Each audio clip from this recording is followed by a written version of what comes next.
Hello everyone, I'm Digvijay Singh.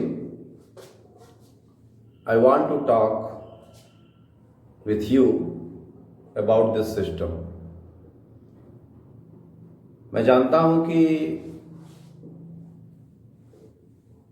जो हो रहा है, जो गवर्नमेंट चाहती है, जो हो रहा है, जो फिक्स है वही होगा, लेकिन अपनी बात कहना चाहिए सबको, अपनी बात कहने का सबको हक है और अपनी बात कहना भी चाहिए। मुद्दा आजकल एक है, अगर देखा जाए तो किसानों का मुद्दा है। मुद्दा बहुत है, खाली किसान ही नहीं है, हर एक वो शख्स परेशान है जो प्राइवेट से जुड़ा हुआ है और उसमें एक प्राइवेट टीचर भी है, प्राइवेट वर्कर भी है, किसी कंपनी में काम करता है, प्राइवेट वर्कर भी है। तो वो मिडिल क्लास फैमिली ही है जो इस पेंडेमिक टाइम में बहुत परेशान है और सभी लोग परेशान हैं, नो डाउट। मकान मालिक किराए के लिए परेशान है और किराएदार किराया देने के लिए परेशान है, कहाँ से दें। प्राइवेट टीचर की तो बधाई छोड़ दीजिए, हेडलाइन लिख के आता है पेपर में कि स्कूल और कोचिंग बंद रहेंगे।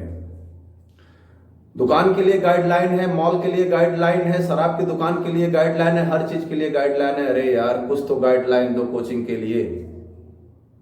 अया तो सबसे अच्छा तरीका मैं उस गवर्नमेंट को बता रहा हूं जहां अनपढ़ गंवार मंत्री बैठे हुए हैं, उनको मैं बताना चाह रहा हूं कि एक एक पुड़िया बढ़िया वाला जहर सबको पहुंचवा दो, ताकि लिख देना कि कोरोना से मर गए सब, सारा काम खत्म। जिंदा जी रहे हैं आदमी। अगर पढ़े लिखे होते तो या तो कुछ सिस्टम बनाते, ठीक है, नहीं आएंगे बच्चे, कुछ करेंगे, चलो ठीक है, हाँ तुम समझ रहे, तुम बड़े समझदार हो, अच्छी बात है, बहुत अच्छे समझदारी बात कर रहे हो, लेकिन कुछ आउटपुट तो आना चाहिए। सब दुकान बंद कर दो ताकि लगेगा ना कि सब बंद है, सब खुला हुआ है, हम लोग बंद है। किराया कहां से दें? फीस किसी की माफ नहीं, फीस कहां से दें अगर उनके बच्चे किसी स्कूल में पढ़ रहे हैं तो सोचना नहीं है। गवर्नमेंट तो कभी शिक्षा विभाग में सोच ही नहीं सकती। क्यों नहीं सोच सकती? एजुकेशन पे गवर्नमेंट इसलिए नहीं सोचती है कि एजुकेशन से उसको कुछ मिलता ही नहीं है, इसलिए सोचती नहीं है, सीधी सी बात। अरे किसके बारे में सोचेगी जब वो किसानों का नहीं हो पा रही है? किसान एक बहुत बड़ा मुद्दा है। किसान, मैं कोई राजनीति नहीं कर रहा हूं, ना मुझे राजनेता बनना, मुझे क्योंकि बहुत घटिया चीज है। जब प्रधानी का चुनाव आता है तो कुकुरमुत्ते भी राजनीति करने लगते हैं गांव में, और गांव की राजनीति सिर्फ पैसों पे चलती है, कोई बात की वैल्यू नहीं होती है, कोई ना बात की वैल्यू होती है और ना व्यवहार की वैल्यू होती है। गांव की राजनीति सिर्फ पैसे पे चलती है। और आज इलेक्शन हो गया, काउंटिंग 2 मई को हो जाएगी, 3 तारीख से फिर अगले 5 साल की लोग राजनीति करना शुरू कर देंगे। तो ये गांव की राजनीति, जिसके पास पैसा आता है और जो नंबर 2 का पैसा रखता है वही खर्च करता है और फिर उसी से निकालता है। तो क्या विकास बंडा लोगे? तो मैं उस हर ग्राम सभा के नागरिक से यही सवाल करना चाहता हूं कि विकास चाहते हो कि पैसा? खैर, तो दूसरा मुद्दा है, अभी रिसेंटली किसानों के गेहूं कटाई हो रही है। अब गेहूं का भाव कौन तय करता है? सरकार। सबसे दुखद बात है कि सामान तैयार करे किसान, दिन रात मेहनत करे, सुबह दोपहर शाम रात खेत में पानी डालना है, खाद डालना है, सिंचाई करनी है, उसके बाद उसको जानवरों से बचाना है, सब कुछ करने के बाद उसका भाव लगाता है कौन? जो बैठे हैं लोग। साला संविधान ही ऐसा बन गया है, क्योंकि ये संविधान नेता लोग बनाए हैं, तो खाली अपने लिए कोई चीज सिस्टम, सारा सिस्टम उनके लिए है। साला कोई भी नेता अगर एक दिन के लिए विधायक बन जाता है तो लाइफ टाइम साला वो पाता है पेंशन। लैट्रिन रूम से लेकर के बेडरूम तक का उसका पैसा सरकार से मिलता है।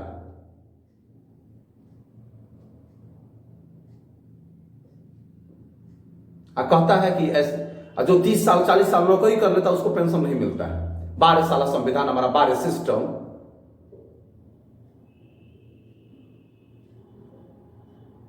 कौन बदलेगा?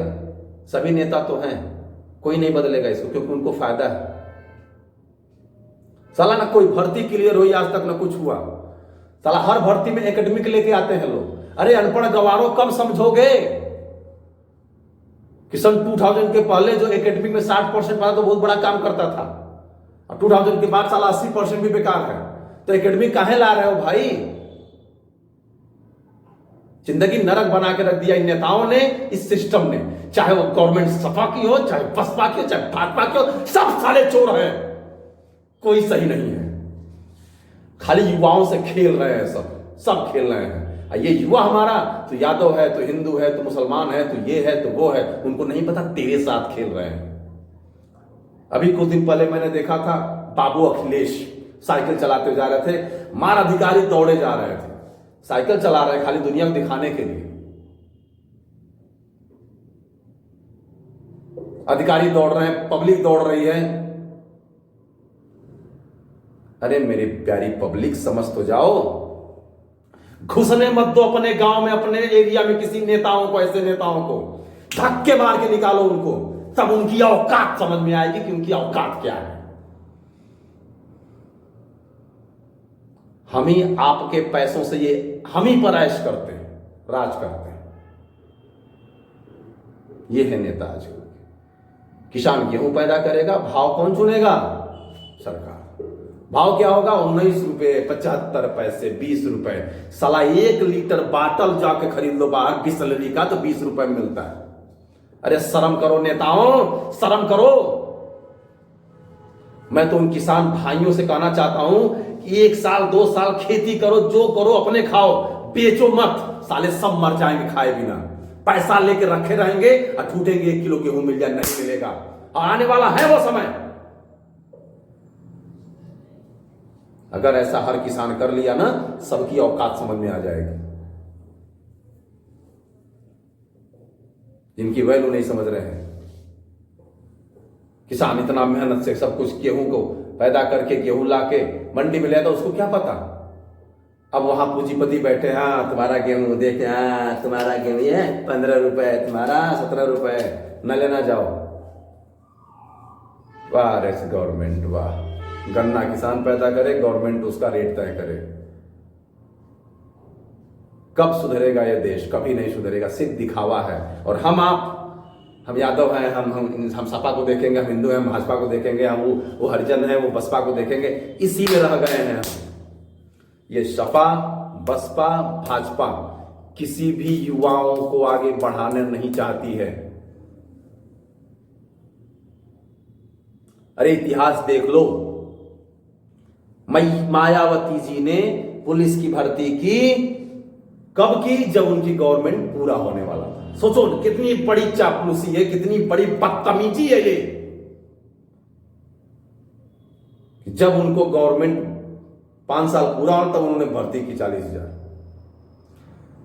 और गवर्नमेंट उनकी चली गई, सपा गवर्नमेंट आ गई। सॉरी, मुलायम जी ने जब जाने वाले थी, भर्ती की थी पुलिस की, लास्ट में भर्ती की थी। इतनी बड़ी बदतमीजी। अरे पहले 5 साल में क्या चना छीन रहे थे? लास्ट में भर्ती की, उनकी गवर्नमेंट चली गई, मायावती गवर्नमेंट आ गई, उन्होंने वो भर्ती कैंसिल कर दी। दुश्मनी साला दूसरे पार्टी से। और वो जो 40,000 भर्ती उन्होंने कैंसिल की थी, उसमें यादव भी थे, उसमें हरिजन भी थे, उसमें ठाकुर भी थे, सब जाति के थे। और यहीं इलाहाबाद के पुलिस लाइन से 10 लोगों ने फांसी लगाकर आत्महत्या की थी। कौन माई का लाल है जो उनका भरपाई कर देगा आके? वो सपा, वो बसपा, वो भाजपा कोई नहीं कर सकता। सब साले राजनीति करेंगे खाली, और हम लोग भी राजनीति करें बैठ के। फेसबुक पे देख लें, हाँ ये सपा भैया है, हाँ भैया लाइक कर लो इनको, अरे ये मायावती भैया है इनको लाइक कर दो, अरे फ्रॉड में लाइक, साला लाइक कर दो। वही हुआ उसमें। फिर इनकी गवर्नमेंट आई, इन्होंने कोई भर्ती को भी लास्ट में क्या किया? टेट निकाला 72,000 लास्ट में। पहले मर गई थी लोग, पहले भर्तियां निकालने में शर्म आ रही थी। जब 5 साल पूरा होने वाला था, तब भर्ती निकाला है। फिर अखिलेश भैया मुख्यमंत्री बने, सपा आए, उन्होंने उसको रोक दिया। बहुत लोगों ने उम्मीद लगाई थी कि पढ़े लिखे हैं, बाहर से पढ़ के आए हैं, हो सकता है अपना दिमाग लगाएं। ये भी उसी एकेडमिक में फंसे हुए थे जिसमें इनके पिताजी फंसे हुए थे, एकेडमिक। अरे जिनका 80% साला, उनसे केमिस्ट्री की स्पेलिंग पूछ लो तो केमिस्ट्री की स्पेलिंग बताने में प्रॉब्लम होती है, लेकिन वो एकेडमिक में सही है, बस सही है। इतनी धांधली खाली युवाओं से खेलना। 72,000 की भर्ती 2011 में नहीं हुई, 2012 में दोबारा भर्ती निकाली और एक लड़कों ने 10,000 20,000 रुपए का फॉर्म भरा, उसका कुछ पता नहीं हुआ। सुप्रीम कोर्ट से भर्ती फिर हुई 2011, फिर उसी को माना गया। किसी तरह कूड़ा कचड़ा बना के 3-4 साल में ये भर्ती भराई। वाह रे गवर्नमेंट, वाह रे नेता। अरे पब्लिक को अगर मिल जाए ना, अगर पब्लिक में नंगे मिल जाए तो जूता निकाल के मारे इन नेताओं को, लेकिन हमारी पब्लिक ही क्या करे। पब्लिक से ही ये बने हुए हैं। जिस नेता को खाने की औकात नहीं रहती है, बस एक बार विधायक बन जाए, पता नहीं कहां से उसकी इतनी संपत्ति आ जाती है। ये पब्लिक नहीं पूछती है, वहां नहीं पूछती कि तू हिंदू है कि मुसलमान है, क्या है।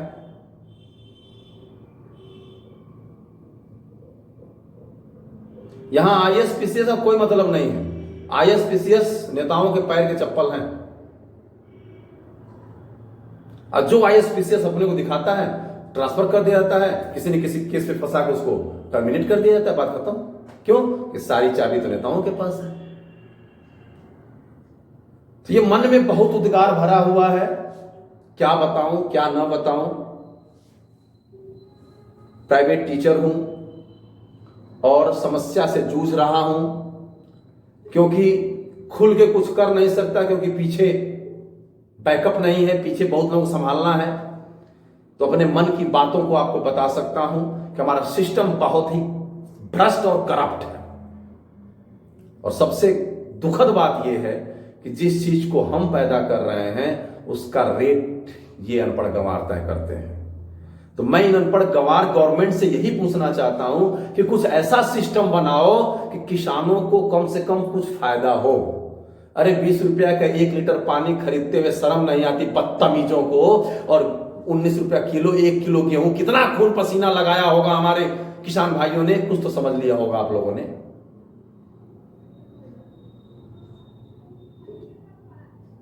पिज्जा साला 400 रुपया का पिज्जा मिलता है, 200 रुपए का पिज्जा 80-80 लोग खोल के दे देते हैं, जाके दिया भैया पिज्जा है।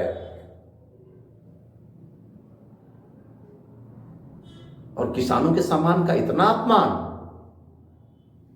मैं हाथ जोड़ के सबसे विनती करता हूं कि इसको आगे बढ़ाएं, इस पर विचार करें, क्योंकि अगर किसान टूट गया तो इस देश का सत्यानाश हो जाएगा, भविष्य बर्बाद हो जाएगा। बड़ा कष्ट होता है, उसके लिए भी लाइन लगाओ जाके। आज गांव की हालत क्या है, भगवानी मालिक। पैसा बहुत जाता है प्रधानी खाते में, लेकिन गांव जैसे तैसे मैं वही देख रहा हूं, कोई विकास नहीं है, कोई देखने वाला नहीं है। क्यों? कौन जो देखने वाला पैसा खा रहा है। और अच्छा आदमी, जागरूक आदमी प्रधान बन नहीं सकता, क्योंकि उसके पास इतना पैसे नहीं है कि प्रधानी लड़ेगा। प्रधानी लड़ने के लिए कम से कम अगर 500 वोट हैं तो हर वोट पे 1,000 रुपया, 2,000 रुपया, 3,000 रुपया खर्च करेगा, 10,000 रुपया खर्च करेगा तो वो प्रधान बनेगा। और जो खर्च करके प्रधान बनेगा तो पहले अपना पैसा बनाएगा। ये बात गवर्नमेंट को क्यों नहीं समझ में आती? तो कुछ ऐसा सिस्टम लगाए, कुछ ऐसा सिस्टम लगाए, कुछ ऐसा बाइलाज बनाए ताकि लोग प्रधानी लड़ना चाहे, क्योंकि फायदा ना हो उनको उतना। तो सब कुछ करेंगे, किसानों के बारे में नहीं सोचेंगे। 19 रुपया किलो गेहूं बड़ा आसान कर रही है। खाद महंगी हो गई, खाद मिल नहीं रही है, ब्लैक में खाद लेके डालेगा आदमी, और गेहूं का रेट नहीं बढ़ेगा, चावल का रेट नहीं बढ़ेगा। किसान भाइयों जागरूक हो जाओ, और हमारे युवा भाइयों जागरूक हो जाओ, क्योंकि कुछ न कुछ तो बदलाव करना होगा इन अशिक्षित नेताओं से बचने के लिए। अगर ये शिक्षित होते तो पहले एग्जाम कराते, सीबीएसई यूपी का चुनाव बाद में कराते। तो इनके लिए सबसे पहले क्या है, राजनीति। एग्जाम भाड़ में जाए, एग्जाम से क्या मतलब, उससे कोई फायदा मिलेगा क्या सरकार को? कैंसिल हो गया सीबीएसई बोर्ड का एग्जाम, कैंसिल हो गया है 10th का, यूपी बोर्ड भी स्थगित कर दिया है, देखो कब क्या करता है। चुनाव जरूरी है, बच्चों का भविष्य जरूरी नहीं है। अब पास कर दिया सबको, तो इस पास करने में जो अच्छे बच्चे वो बेकार हो जाएंगे। उनको अपने, अब क्या होगा, स्कूलों पे फोन जाएगा, स्कूलों पे भ्रष्टाचार फैलेगा, लोग एक दूसरे से पूछवाएंगे, हाँ भैया क्या करवा दो, भैया क्या करवा दो, तो खुद भ्रष्टाचार फैला रही है गवर्नमेंट। खैर, अगर थोड़ा भी दिमाग हो, अगर कोई नेता बंधु इसको सुन रहा हो तो सोचे ना जरा भैया, सोचना जरा कि सब कुछ बंद करके रखे हो तो कुछ लोग हैं जो परेशान है। मिडिल क्लास फैमिली तो कुछ कर भी नहीं सकता, सब्जी भी नहीं बेच सकता। खैर, फिर नेक्स्ट वीडियो में अपनी बात लेकर आएंगे। तब तक जय हिंद, जय भारत।